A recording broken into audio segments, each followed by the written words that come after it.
My husband beat me because I refused to live with his mother, and then he went off to relax, completely unbothered. In the morning, he brought me makeup and said, "My mother is coming over for lunch soon. Cover all that up and smile."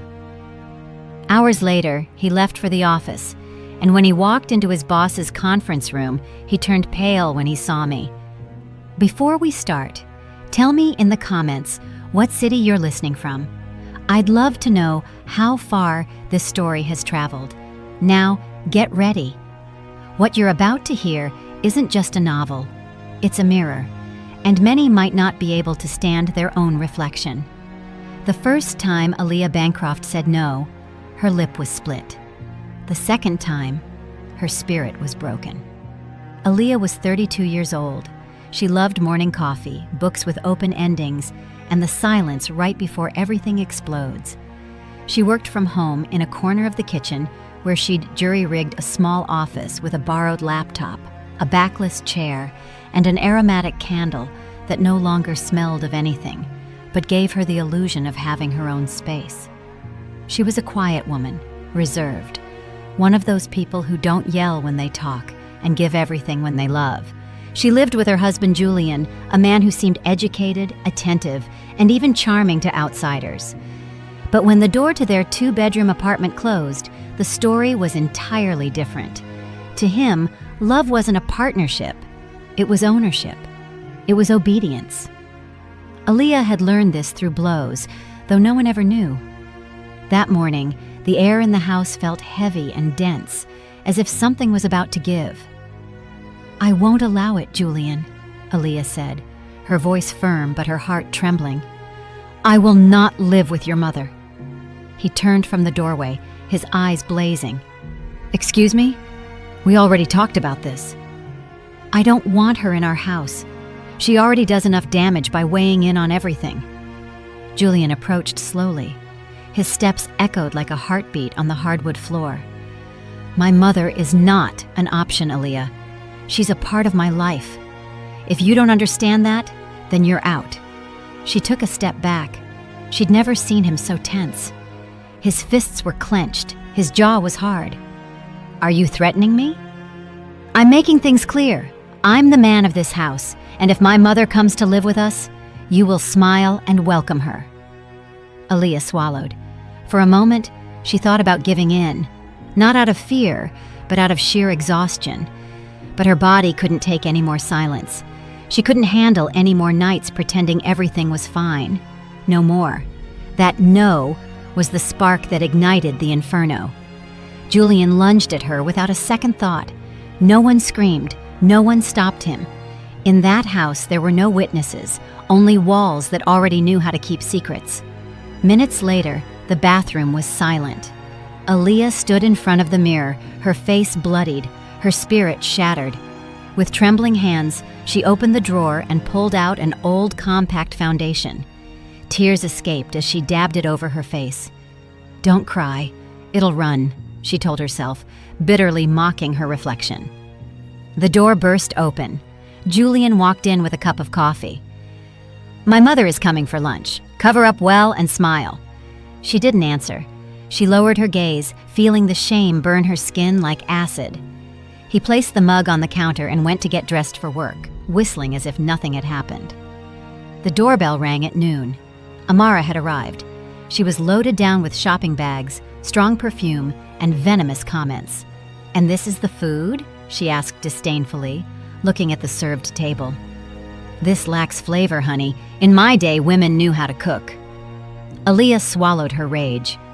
"I hope you like it," she said, forcing a smile, while an invisible tear ran down her soul. During lunch, Amara criticized the decor, the tablecloth, the silverware, and even the way Aaliyah chewed. Julian listened, nodding. Not once did he defend her. It was as if he enjoyed watching his mother slowly tear her apart. When the visit ended, Julian tied his necktie in front of the mirror and tossed out one final order. "I'm heading out. I'll be at the office late. Don't leave. Don't answer calls. I don't want any trouble." He walked out the door as if he hadn't just broken everything he touched. As soon as she heard the car engine pull away, Aaliyah grabbed her phone. She dialed a number she'd saved long ago, one she never thought she'd use. Her voice was low, but resolute. "Is everything ready?" From the other side, a man's voice replied, "Everything is going according to plan. We're waiting for you." She hung up without another word. She took a deep breath, changed her clothes, wiped off the remaining makeup, tucked some papers into her purse, and left. Hours later, Julian arrived at his office. He walked in, greeting everyone with his usual smile, shaking hands, cracking forced jokes, and pretending everything was normal. He took the elevator up to the executive floor, unaware that his world was about to crumble. "The new owner has arrived," a secretary said without looking up. "She's in the main conference room." Julian quickened his pace. No one had told him about such a major change. A new owner? Who had approved this? He opened the door and froze. There, sitting at the head of the long mahogany table, was Aaliyah. Impeccable, elegant, serene. She looked at him with a calm that chilled his blood. "Hello, Julian." He gasped for air. What are you doing here?" She stood up and walked toward him, never taking her eyes off his. "Let me introduce you to the new CEO of the company, the official heiress, the woman who was afraid yesterday and who holds all the power today." The directors murmured among themselves. Some looked at him with pity, others with mockery.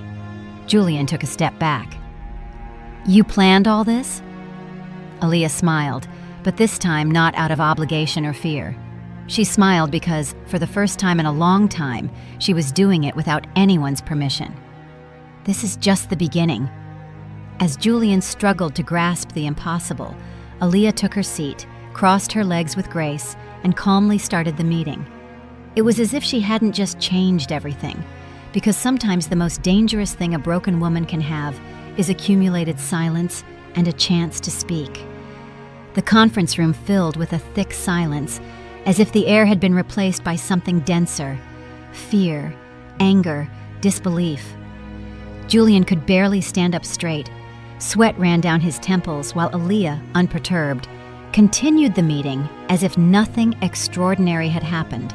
She spoke clearly, with an elegant tone, without needing to raise her voice. She offered no explanations. She didn't justify her presence. She simply assumed power as if it had always belonged to her. The executives exchanged tense glances. Some pretended to take notes, others disguised their uncomfortable surprise. A couple of them, who knew more than they let on, nervously swallowed. Julian sat down in an isolated chair without asking permission. His body was there, but his mind was still trapped in that image. Aaliyah, sitting on the throne of his father's company, transformed into something he never imagined: a threat. When the meeting ended, she stood up slowly, closed her file, and left without looking at anyone. Not a word directed at Julian, not a glance.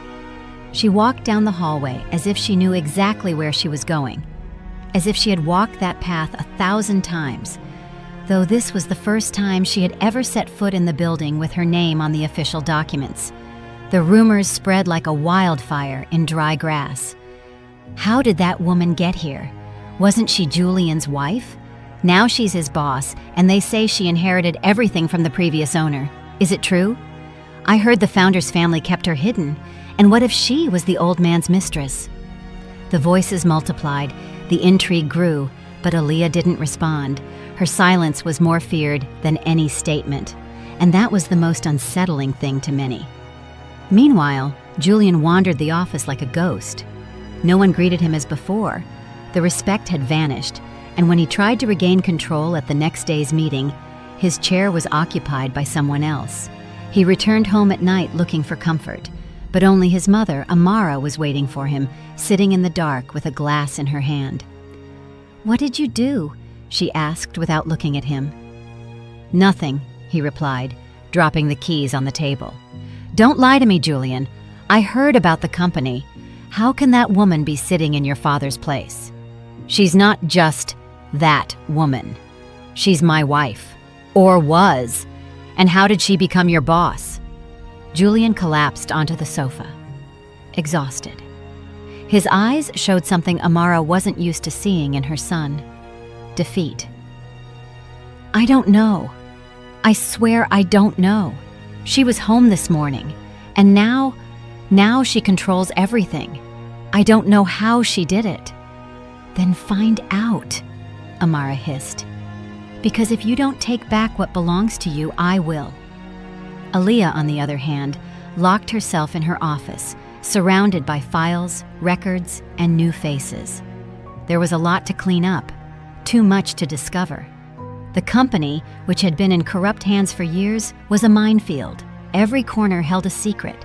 Every desk hid a conflict, and she knew it. She could smell it in the air. She called a private meeting with Human Resources.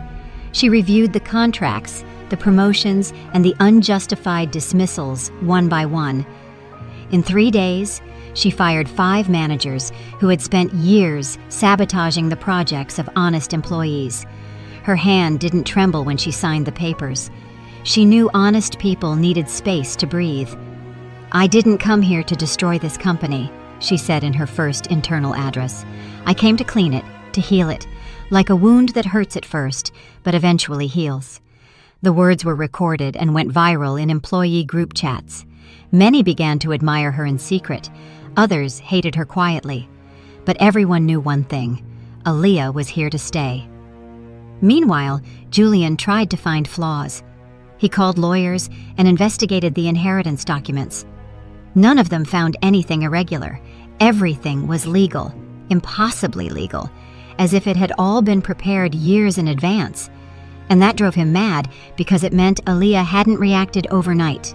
She had planned it, patiently, like someone preparing a storm and waiting for the exact moment to let loose the first crack of thunder. That night, Julian waited for her outside the building. "I need to talk to you." She looked at him for a second without stopping. "Aaliyah, please, not everything was a lie." She stopped. She looked at him with something that wasn't hate. It was pity, a cold pity that cut deeper than contempt. "Everything was a lie, Julian. From the first I love you to the last punch. You didn't mean to hurt me. And yet you did every time you silenced me, every time you made me doubt myself, every time you forced me to cover up the pain. I can change. I don't want you to change. I want you to walk away." Julian tried to take her hand, but she firmly backed away. "No more," she said. "You don't have permission anymore." Upon returning to her office, a new assistant was waiting. She was young, thin, with deep circles under her eyes and trembling hands. "I'm Layla. Human Resources assigned me to help with your schedule." Aaliyah looked at her carefully. There was something familiar in her eyes, the same contained fear she knew well. "First time in a role like this?" "Yes," Layla replied, looking down. "I worked in other offices, but never for very long."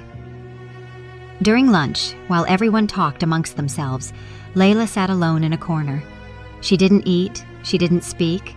She just held her notebook as if it were a life raft. Hours later, during a presentation, Layla fainted in front of everyone. "Call somebody!" an employee shouted. Aaliyah rushed over, took her hand, and asked for space. Seeing that no one was helping, she carried Layla to the nurse's station herself. "I'm fine," Layla whispered when she came to. "I just didn't eat breakfast." Aaliyah offered her water, stroked her hair like a little sister, and quietly said something Layla didn't expect. No one should fall without someone there to pick them up. Layla looked at her with eyes full of unshed tears. She didn't say anything more. When the day ended, Aaliyah reviewed the reports and found something strange. There was a blocked, classified file under her name. She requested it from the confidential archives. They told her she would have to wait 24 hours. That night, arriving home, she found an envelope on the table. It had no sender, just her name written by hand. She opened it slowly. Inside was a single sheet of paper, a sentence written in black ink with shaky handwriting. "Your mother isn't dead." For a moment, the world stopped spinning. Aaliyah felt a chill run down her arms. She looked around as if someone might be watching her. Her heart began to race. That envelope hadn't been left by anyone from the company. There was no way. It was personal, intimate. "Your mother isn't dead." The phrase bored into her mind. She'd always been told her mother died giving birth to her. Even the nuns at the St. Mary's Charity Home where she grew up had confirmed it. But now, what if it was all a lie? She sat down slowly, as if the weight of the paper was too much, and for the first time since she took power, Aaliyah felt fear. Not fear of losing what she'd gained, but of discovering what had been stolen from her before she even knew it existed. Because if her mother was alive, someone had silenced her. And in that story, the names began to repeat. Julian, Amara, and someone else. Someone who hadn't yet shown their face, but was undoubtedly watching, waiting. The mask of power had begun to fall, and what lay beneath was just beginning to reveal itself. Aaliyah left the letter on the table, as if it burned. The phrase floated in the air like thick smoke. "Your mother isn't dead." She didn't know who had written it, but the handwriting had something familiar about it, something that shook her soul. She spent the night awake, staring at the closed envelope, wondering if everything she had believed was a lie. She remembered the nuns, the cold nights in the home, the vague answers, the evasive looks when she asked about her mother. There were never any photos, never a name, just a story repeated so many times that it eventually seemed true. The next morning, she went directly to the company's legal archive. She had total access as the CEO, but some documents required special authorization, and this was one of them. "I need file 94HL2, she told the archivist, an older man who lowered his eyes when he heard the name. "It's registered under Arthur Bancroft from over 20 years ago. That's sealed by court order.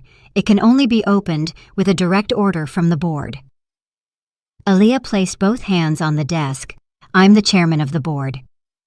The man hesitated for a few seconds before handing her the folder. It was covered in dust, as if no one had touched it in decades. The cover was marked with red ink, "Confidential." She read every page slowly. When she reached the second inner envelope, sealed with wax, she tore it open without hesitation. Inside were papers signed by her adoptive father, Arthur Bancroft, detailing the irregular adoption of a child under ecclesiastical custody. The most disturbing details were not the legal ones, but an attached medical report suggesting that the biological mother had been institutionalized in a psychiatric hospital after suffering an emotional collapse following the forced loss of her daughter. Aaliyah felt the ground shift beneath her. There were names, signatures, and addresses. One in particular caught her attention. Claire Dubois, the nurse responsible for the case at St. Jude's Medical Center. She wasted no time, leaving in silence. She didn't mention anything to the team. No one should know yet. That same afternoon, at a modest house on the outskirts of the city, she knocked on the door with her heart pounding in her throat. A woman in her 70s with weathered skin and a serious face opened it. Claire Dubois. The woman observed her for several seconds before speaking. "You're her, aren't you?" Aaliyah didn't know what to say. "Her who?" The woman opened the door without another word. "Come in." Inside, the smell of camphor and medicine filled the air. Crucifixes and old photographs hung on the walls. Claire invited her to sit down. Then she stood, as if struggling to accept what she was about to say. "You were a baby the last time I saw you. They tore you from the arms of a woman who was screaming your name like her soul was leaving her body. I didn't know what to do. I was threatened. I was paid to keep silent." "Who threatened you?" The woman pressed her lips together. She didn't answer immediately.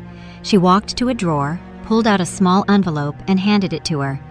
"I kept this all these years. I don't know why. Maybe I knew that one day someone would come looking for it." Inside was an old photograph, a young woman with dark hair embracing a baby. On the back was a date, written in pencil. Aaliyah stared at the image as if it were a distorted mirror. "She's my mother." Claire nodded.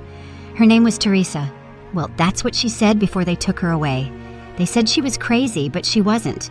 She was just broken with grief." Aaliyah carefully put the photo away. She refused to cry. Not there. She left the house as if the air was suffocating her. Her mother was alive, or at least had been alive after her birth. Where was she now? Who had ordered her confinement? The answer took shape in her mind with a name that hurt to pronounce: Amara. Meanwhile, Julian was living through his own storm. The demotion at the company had been only the beginning. The contempt in the hallways, the looks from employees, the change in attitude from those who had once feared him.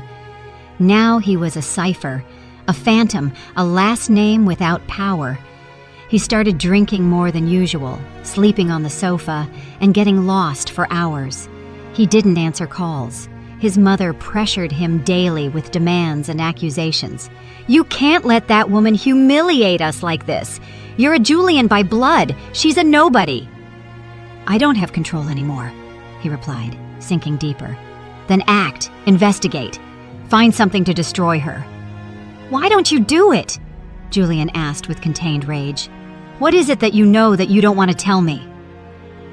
Amara slowly turned, as if those words had opened an old wound. "There are things you don't understand, son." "Then explain them to me." "Because she's winning, and you look more scared than furious." Amara didn't respond. She left the room and left him alone with his paranoia. That night, Julian didn't sleep. He paced back and forth, his eyes bloodshot, his thoughts clouded. He started hearing noises, seeing shadows. At one point, he thought he saw Aaliyah watching him from the yard. He ran outside, but there was no one there. His mind was starting to unravel. The next day, Aaliyah arrived at the company with a tougher expression than usual. Layla was waiting for her in the office with the day's report. "Did you sleep well?" the young woman asked timidly. "No." Layla hesitated, then took a deep breath. "There's something I didn't tell you." Aaliyah looked at her attentively. "I'm listening." "Before I got here, I was in places that weren't offices. I was taken out of school when I was 13 years old. My mother sold me. I went through houses where I was treated like property. I escaped. I changed my name, but I still feel like there are invisible chains." Aaliyah felt a knot in her throat. She walked over to her and touched her arm. "You're not in that place anymore. Here, you're going to grow. No one is going to use you again." Layla nodded, holding back tears. "Thank you for giving me a chance." "I was an invisible girl too," Aaliyah said, "and now I'm visible so that others can be too." Hours later, as she was signing documents in her office, someone knocked on the door. "Excuse me," the security guard said. "There's a little boy outside asking to see you. He says his name is Miles. He's all alone." Aaliyah frowned. She went out immediately. In front of the building, next to a planter, was a boy about 7 years old, with messy hair and enormous eyes. When he saw her, he smiled and held out his arms. "Mommy!" Aaliyah froze. She knelt in front of him. "What did you say?" "You're my mommy. I see you in my dreams, and my grandma told me I would find you one day." "Who is your grandma?" The boy pulled a crumpled sheet of paper from his pocket. A child's drawing with a long-haired woman and a gigantic heart. "She told me this was you, that you weren't dead." Aaliyah looked at the guard. "Where did he come from?" "An older man brought him. He said he would return later. He wouldn't give his name." The boy hugged her tightly. His heart beat against Aaliyah's chest as if he had found a home. But she didn't understand. Who was this child? Why did he say he was her son? They took him to the building's reception area, where he was put under care. But Aaliyah couldn't stop thinking about him. That evening, she returned to her house. She opened the folder with the latest documents from the archive. One of them fell to the floor as she took it out. Picking it up, she noticed a photograph attached with a paper clip. The image showed a woman kneeling, her face covered in tears. In front of her, a familiar figure held a baby. The face was younger, but unmistakable. Amara. A chill ran through her body like a violent whisper. There she was, with the baby in her arms, while another woman implored, wept, and crawled on the floor. That woman was her mother, and Amara had separated her from her. Aaliyah dropped the photo. For the first time in days, she didn't know what to do. Who was Amara really? What kind of crime had she hidden for so many years? The answer was hidden in the threads that had tied her down since childhood, and now, one by one, they were beginning to snap. But not without noise, not without consequences. Because when you pull a thread that has held a lie together for decades, the entire fabric begins to collapse, and what is revealed can be more painful than silence. Aaliyah stared at the photo for long minutes. Tears streamed down her face, silent, as if her body knew what her mind hadn't yet dared to accept. In that image was the story they had always hidden from her. Her mother, kneeling and pleading, and in front of her, Amara, with a twisted smile and a baby in her arms. That baby was her. That image was more than proof. It was a sentence. The air in the room seemed to have stopped. Aaliyah tried to take a deep breath, but something in her chest wouldn't allow it. Everything inside her trembled, not just from the discovery, but from the contained rage, from the years of lies, from every night alone in that charity home, from every time she wondered why no one had come looking for her. She picked up the phone with trembling hands and dialed Julian's number. "Aaliyah?" he answered, surprised. "I need to see you now, in my office, in 20 minutes. Don't be late." She hung up without giving him time to respond. When Julian walked in, he found Aaliyah standing with the photo on her desk. There was no greeting, no courtesy, just an icy look that forced him to close his mouth. "Does this look familiar to you?" He looked at the image, and his face changed completely. He didn't ask what it was. He didn't pretend to be surprised. He looked down like a child caught in a lie that was far too old. "Why didn't you tell me?" she asked without raising her voice. "How long have you known the truth?" Julian didn't answer. He clenched his fists, unable to hold her gaze. "From the beginning, Aaliyah. I knew from the very beginning. My mother asked me not to say anything." Of course she did. Because to both of you, I was nobody. I was just a tool, something you could mold, someone with no past, no history. That's not how it was. Then how was it? Did you love me? And yet you kept silent while your mother destroyed mine? I didn't know everything, only parts. I found out after we were married. And you didn't say anything. "I was afraid of losing you," Julian murmured. And for the first time, he seemed sincere.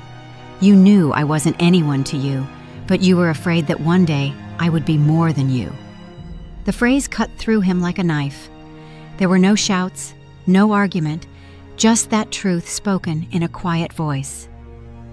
Julian left without another word. He knew he had lost everything. That night, Aaliyah didn't return home. She checked into a hotel far from the company, far from everyone. Insomnia kept her company like a shadow, and when she finally closed her eyes, she didn't rest. She dreamed of her mother, of that image, of the echo of a cry that wasn't hers, but felt like her own. The next day, Layla found her pale, with sunken eyes. "You haven't eaten anything," she said softly. "I'm not hungry." "You're going to get sick." Aaliyah didn't reply. Layla closed the file in her hands and sat in front of her. "You saved me when no one else saw me, and now that you're like this, I feel like I don't know how to help." Aaliyah looked at her for the first time in hours. "No one can help me. I have to do it alone." Layla hesitated. Then, in a low voice, she added, "I thought that too, until you arrived." Those words didn't cure anything, but they offered some warmth. A reminder that in the midst of so much darkness, something different could still be sown. Hours later, Aaliyah made a decision. She reviewed the documents in the file she still hadn't finished reading. On one of the last pages, a name appeared that she hadn't noticed: Elias Fountain, biological father. Status: missing. She investigated, searched official records. Nothing. He had been erased from the map, as if he had never existed. But then, among the hospital papers, she found a handwritten note, undated. Detected in marginalized areas of the West End district. Refused medical attention in a state of homelessness. Without a second thought, she went to the district. She walked through alleys, asked at community kitchens, and showed an old photo found in the file. Many ignored her. Others knew nothing, until a woman with a raspy accent pointed with her chin toward a bench. "That one over there is Elias. Sometimes he babbles, says he lost a daughter." Aaliyah approached with slow steps. A man covered in old blankets, with a long beard and a dull gaze, was watching birds eat crumbs. "Elias Fountain." The man didn't respond or look at her. "Elias, are you from the courthouse?" he suddenly asked in a worn voice. "No, I'm Aaliyah Bancroft." The man slowly turned, his eyes filled with tears before his face could process it. "Aaliyah," he whispered, "my baby girl." She froze. "You know me? I searched for you all these years. Your mother, she fought so hard for you." "Where is she?" "She's alive, but I don't know how she is now. The last time I saw her, she couldn't remember me." Aaliyah sat down next to him. For minutes, they said nothing, just sharing the silence of those who have been mutilated by time. "Why didn't anyone tell me?" she finally asked. "Because your mother's family hated her. They said she was a disgrace. They were ashamed of me for being poor. They wanted to erase me, and they succeeded.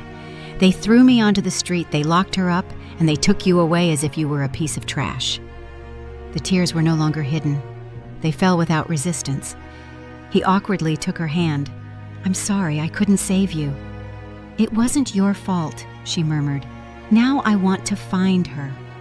She returned to the company with a single idea in her head: to go to the psychiatric hospital. She confirmed the name, Willow Creek Center.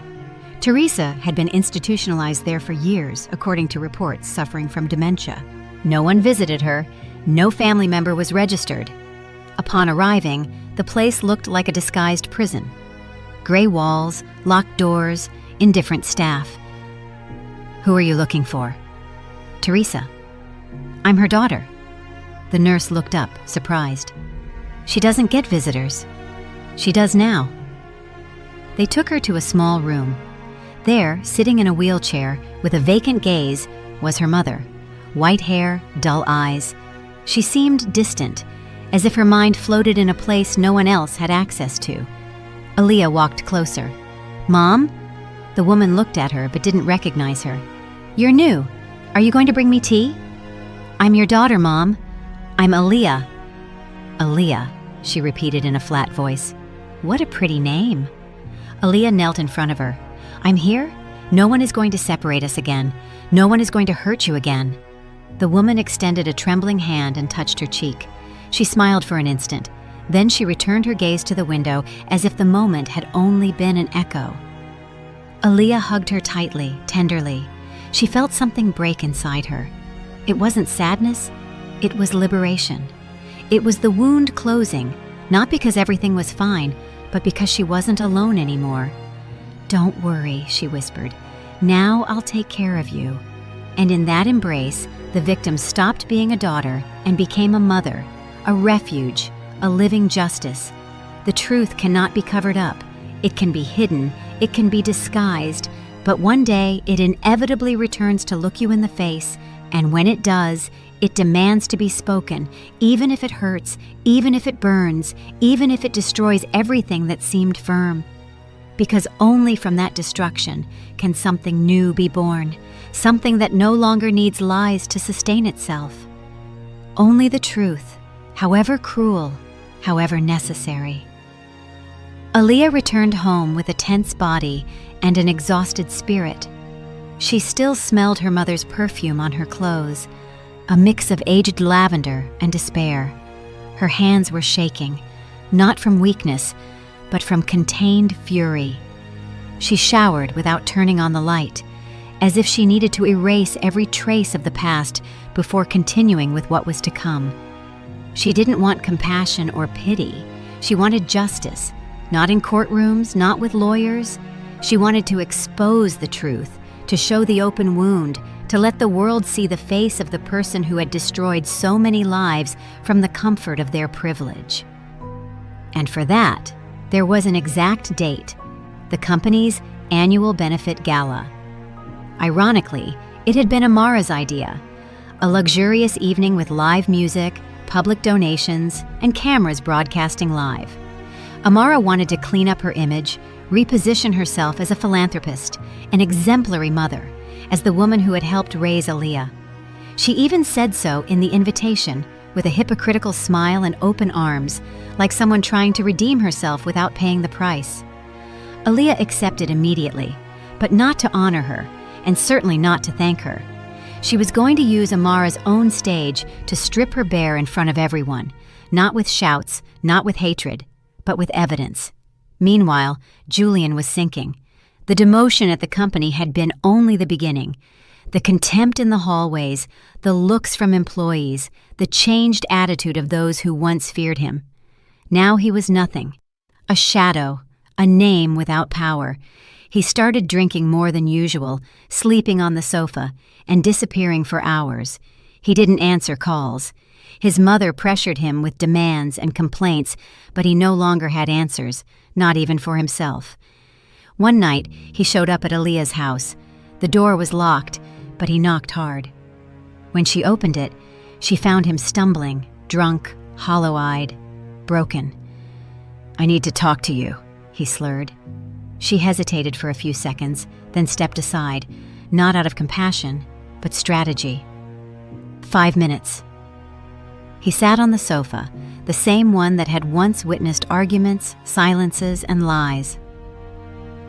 "I loved you, in my own way," Julian said, his voice slow. "Everything I learned about love, I learned from her. Then you learned to use, to manipulate, to control. I'm not justifying anything. I just want you to know that I did love you." Aaliyah looked at him for a long time. "You don't know what love means, Julian. Love isn't imposing. It isn't silencing truths. It isn't choosing the comfort of a lie when someone next to you is dying inside. And I didn't know how to protect you," he said, his eyes glassy. "Because you never wanted to. Don't confuse it. You weren't incapable. You were just a coward." Julian dropped his head. He remained there in silence, then got up and walked to the door. Before leaving, he mumbled without looking back, "I hope you can forgive me someday, although I wouldn't." Aaliyah closed the door and took a deep breath. What she felt was no longer hate. It was a kind of bitter indifference, like when a wound stops hurting because the bleeding no longer matters. The next day, she received an unexpected call from Layla. Her voice sounded different, shaky, hopeful. "Aaliyah, I think I found my son." Aaliyah dropped everything and went with her. They drove together to a house in the suburbs. A woman received them at the entrance. She didn't give her name, only asked them to come in quietly. In a small room, with a makeshift bed and used toys, a 5-year-old boy was drawing with crayons. When Layla saw him, her world stopped. Her heart pounded against her chest as if it would break. She walked slowly, knelt in front of him, and whispered, "Miles." The boy looked up, recognized her without words, and ran into her arms. Layla broke down, screaming and crying as she never had before. From the doorway, Aaliyah felt that something in the universe was being repaired, as if an old crack had finally closed.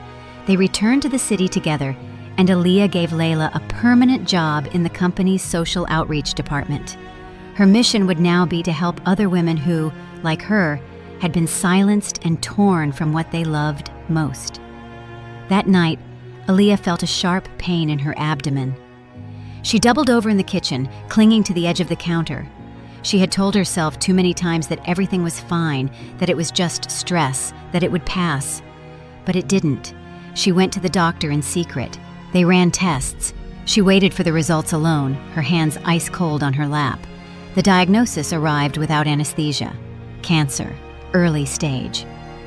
"It hasn't metastasized, but we need to act now." She didn't cry. She didn't ask how much time she had. She only thought of her mother, Layla, and everything that still needed to be done. "I won't tell anyone," she told the doctor. "Not yet. You'll need emotional and physical support. First, I have to close something out." She left with the papers in her purse. No one knew what was happening. Not Layla, not Elias, no one. The gala arrived on the appointed date. The theater was packed, dim lights, soft music, the press at the entrance. Everyone was talking about Amara Julian's new philanthropic era. No one suspected what was about to happen. Aaliyah arrived dressed in white, radiant, serious. She walked the red carpet without smiling. She sat at the main table. Amara took the stage shortly after. She spoke of values, family, and social justice. Her words sounded empty, rehearsed, surrounded by bought applause. "And I want to especially thank my dear Aaliyah for moving past any resentment and honoring me with her presence," Amara announced. "Not all families are perfect, but forgiveness is the true sign of growth." Aaliyah stood up, took the microphone, and her voice didn't tremble. "Thank you for your words, Amara. And since we're talking about growth, I'd like to share a testimony." She signaled to the sound technician. The screens on the stage lit up. An old video appeared, hidden camera footage. The image was blurry but clear. Amara, younger, sat in front of a desk. "I don't want that woman to ever go near the child again. Understand me clearly. If necessary, institutionalize her. I'll sign whatever it takes, but I don't want to see her again. That child will never know where she came from," a voice that sounded like Amara's stated. "And if she asks about her mother?" A male voice off camera inquired. "Make something up. That she died, that she abandoned her. It doesn't matter. That child is mine now." The video stopped. Amara was pale. She clutched her chest. She muttered something no one understood. Some thought she was faking. Others thought she would collapse. Aaliyah looked at the crowd. That child was me, and that woman who was made to disappear was my mother. She was institutionalized by order of Mrs. Amara Julian, not for mental illness, but for revenge, for hatred, for power. The silence was replaced by murmurs. Some attendees stood up, others filmed. The live broadcast continued. Social media was ablaze. "For years, I lived believing I was an orphan, that I wasn't worth anything, that I should be grateful for the little I had. Today, the truth is out, and the truth cannot be covered up." She put down the microphone, stepped off the stage, and didn't look at Amara. She wouldn't give her the satisfaction of seeing her beg. That night, the entire country talked about Aaliyah, the recording, and the lie that crumbled before millions. But what no one knew, what was still buried beneath all that noise, was the most dangerous thing: what wasn't said. Because when a powerful woman loses control, she doesn't always fall. Sometimes, she attacks. And the question was no longer whether Amara was finished. The question was how far she was willing to go now that she had lost everything. Amara Julian had built her world on foundations of fear, lies, and manipulation. And now, seeing everything collapse in front of the cameras, she wasn't thinking about surrendering. She was thinking about revenge. She didn't believe in remorse. She had no room for guilt. All she had left was poison, and she would use it. After the gala, she disappeared for nearly 48 hours. Her mansion was empty. Her staff abandoned her, and authorities began searching for her with a warrant for aggravated concealment, document forgery, and complicity in unlawful confinement. No one knew if she had crossed the border, if she was hiding, or if someone was protecting her from the inside. Aaliyah did not celebrate Amara's public downfall. There was no peace on her face, only a deep exhaustion, one she couldn't hide. Each day was a battle between rage and fear, between duty and fatigue. The illness advanced stealthily while she pretended to be strong in front of everyone. Layla became her shield. She organized schedules, meetings, and press releases, and she also protected her from the journalists who waited day and night outside the company. Some yelled aggressive questions, others begged for exclusive interviews. One segment of the press treated her like a hero, another like an opportunist. No one truly knew who Aaliyah was, and that made her stronger. But the cameras didn't know that at night, Aliyah vomited blood in the sink, that she could barely sleep, that her ribs hurt with every breath. No one knew that her hair was falling out in clumps and that she wore a wig under her scarves. They also didn't know that the doctor had told her the cancer was advancing faster than expected. She knew it, but she didn't have time to stop. Not until everything was clear. Not until Amara paid. On the third day after the gala, Amara was captured at a private airfield. She had attempted to leave the country with false documents. In her suitcase were luxury watches, jewelry, an obscene amount of cash, and a note with the names of corrupt political contacts. She was arrested without resistance, wearing makeup as if she were going to a dinner party with a frozen smile.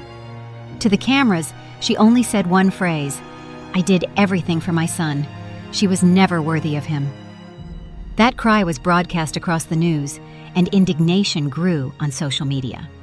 There were those who condemned her, and those who, incredibly, justified her. People who saw her as a protective mother, a victim of a generation that no longer understood family as it once did.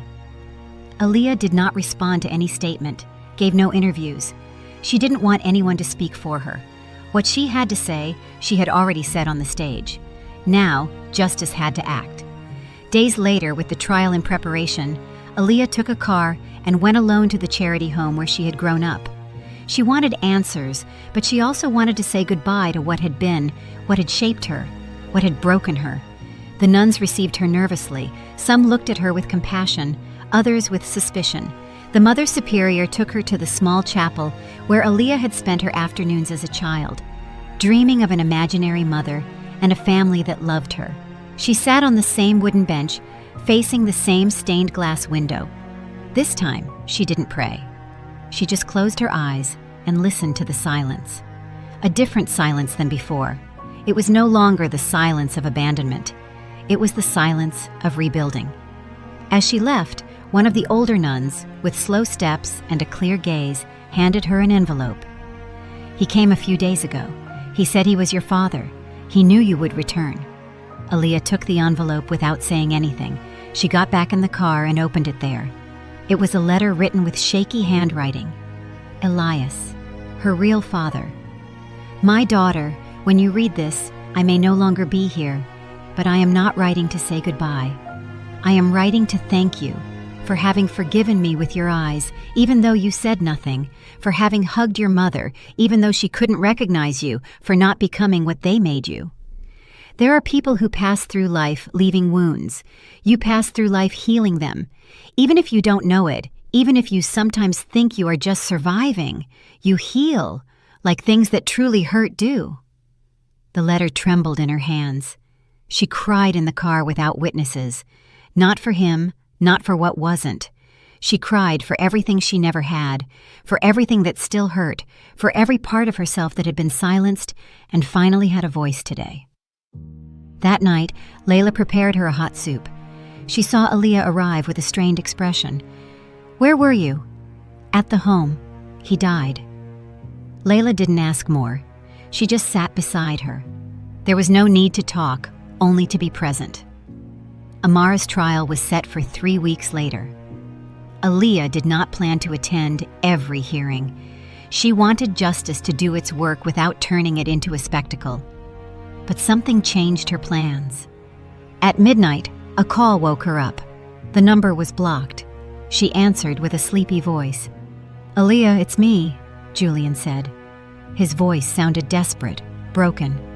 "What are you doing calling this late?" "Forgive me. I don't know how to tell you this. I need to see you. It's urgent." "Tell me. What's wrong?" "I'm outside. Don't hang up." He hung up before she could respond. Aliyah got up, put on a robe, and went to the door. She saw him from the window. He was standing next to the car with something wrapped in his arms. She opened the door slowly. "What is that?" He was trembling. "It's Miles." Aliyah felt her heart stop. "What did you do to him?" "Nothing. I didn't hurt him. I just wanted to leave with him. Go far away. Start over. I'm sorry. I couldn't do it. I couldn't walk away." The boy was sleeping, wrapped in a blanket. "Give him to me," she ordered. Julian obeyed. With clumsy hands, he handed the boy over. I didn't know what else to do. No one wants me. You hate me. My mother is in jail. My father died without saying goodbye, and I'm empty. You chose to be alone, she replied. He fell to his knees, crying, hitting the ground. He was a man destroyed by his own reflection. I just wanted someone to look at me without contempt. That boy doesn't need a father like you, Aaliyah said with a calmness that shattered him. He needs a mother who no longer has to cover up her pain. And she closed the door. That was the last time she saw Julian. Layla woke up from the noise. Seeing Aaliyah with Miles in her arms, she understood everything. She hugged them both. She cried in silence. Then she took him to her room, tucked him in, and sat beside him. Aaliyah looked at the sky through the window. Dawn was already breaking. The trial was beginning that very day, but she already had the most important sentence, her own. Legal justice is served, but justice for the soul is only achieved when one dares to face what always hurt and decides not to repeat it, not to perpetuate it, not to inherit the damage. Because there are wounds that are inherited, but there is also courage that is transmitted. And Aaliyah was ready to close the cycle, even if it cost her her life, even if it hurt more than everything before. She was ready for what was to come because there was nothing left to hide, no more price to pay. The silence was over, and the voice of all those who could never speak was finally being heard. Amara Julian's trial became one of the most covered in the country. Each testimony was a stab against the image of an exemplary mother she had built for decades. The lawyers tried to deflect the focus, alleging senile dementia, emotional blackmail, and pressure from third parties, but the recording, the documents, and the declarations of direct witnesses were irrefutable. She was convicted on multiple charges, including identity fraud, aggravated unlawful confinement, and abuse of power. She showed no remorse. She didn't even cry. She walked out in handcuffs with her head held high, still convinced she had done the right thing. The press waited for Aaliyah outside the courthouse, but they didn't find her. She didn't attend the final hearing. She was in the hospital, receiving the last round of chemotherapy. Her body ached, her skin burned, her hair was nothing more than a memory, but inside, she was clean. The poison was gone, not the cancers. The other, deeper poison, the one called fear. Years passed. 3, then 5. The city changed, and so did the company. Aaliyah was no longer spoken of as a broken woman. Now she was named as a symbol, a survivor, a reference point for truth. She didn't give commercial interviews or sell out to any media outlet. What she shared, she did on her own terms, through the Without Fear Foundation she had created with Layla. Layla became a pillar, taking the reins of social work, expanding the foundation to other states, rescuing dozens of women trapped in networks of abuse and exploitation. Miles, her son, grew up surrounded by conversations, affection, and books. Aaliyah gave him the middle name of her biological father, Elias, as an act of symbolic repair. Aaliyah's mother, Teresa, passed away peacefully. Her last days were spent at home with her daughter, recognizing her in small flashes of lucidity that were enough to make every word worth gold. Before she died, she gripped Aaliyah's hand tightly and whispered something Aaliyah would never forget. "You were my longest fight and my sweetest victory." When she was buried, there were no long speeches, only white flowers, a soft song, and the dignified silence of someone who was never allowed to speak on time. Julian did not reappear publicly. He was admitted to a psychiatric facility after several episodes of self-harm. He had no visitors, didn't respond to his name. He walked the hallways with a bewildered gaze. They called him by a number. He lived among childhood drawings and questions no one answered. Aaliyah was notified by protocol. She chose not to see him, but she sent a book, the only one she wrote with her own story. That book changed lives. The first edition sold out in weeks. It wasn't a self-help book. It was a raw, honest testimony with real names and undisguised emotions. She didn't ask for pity. She didn't justify anyone. She spoke of wounds, memory, women who love, who stay silent, who resist, and what happens when they stop being silent. "No makeup can cover the silence," was one of the first sentences. "No blow can defeat a woman determined to live without fear." That phrase became a banner, a tattoo, a motto. Women from different countries began to write to her, sending letters, messages, photos with the book in their hands. Some read it in prisons, others in shelters, some in a courthouse waiting room before reporting abuse for the first time. Aaliyah never expected fame or wanted recognition, but the universe had other plans. She was invited to give conferences and large talks, some at universities, others in forgotten neighborhoods. She always said the same thing before starting. "My story is not the hardest or the most tragic. It's just a story that was lucky enough to find a voice in time. There are others who aren't so lucky, and it is for them that I keep speaking." At one of those conferences, at the end of the presentation, a woman approached with a teenager by her side. He had large eyes and a serene gaze. The boy didn't speak. He just watched her intently. "He remembers you. He says you hugged him once at the entrance of your office." Aaliyah looked at him closely. He nodded slightly. Then he wrote something in a small notebook hanging from his neck. He showed her the page. In crooked letters, it said, "You taught me not to be quiet." She felt a knot in her throat. She knelt down, hugged him, and whispered, "Then it was all worth it." Leaving the conference, she took a deep breath. The night was cool. The city seemed different, less hostile. Maybe it was just her who had changed. She walked home alone, without bodyguards, without a driver. She climbed the stairs calmly, turned on the living room light. Everything was quiet. She poured herself some tea, took off her shoes, and went to the bathroom. She stopped in front of the mirror. She observed her reflection carefully. She no longer wore a wig. Her hair was growing back, slow, curly, and wild. The marks of the treatment were still on her skin. They weren't scars. They were medals. She touched her face. There was no makeup, no blush, no foundation, no shadow. Just her. For the first time in a long time, she smiled. Not out of obligation, not out of protocol, not because someone asked her to. She smiled because she was no longer afraid, because now she knew who she was and what she was, and she didn't need to wear a disguise anymore. What did you think of this story? There are many people, like Aaliyah Bancroft, living silent battles every day. Our hope is that her voice has resonated within you too. If this story touched your heart, share it. Let more people feel accompanied. Be part of the change. Tell us in the comments what you would have done in her place and what city you are watching from. Reading your words makes us feel closer to you. And if you haven't already, like, subscribe, and hit the notification bell. Every action you take is a sign that these stories must continue to be told. Don't go yet.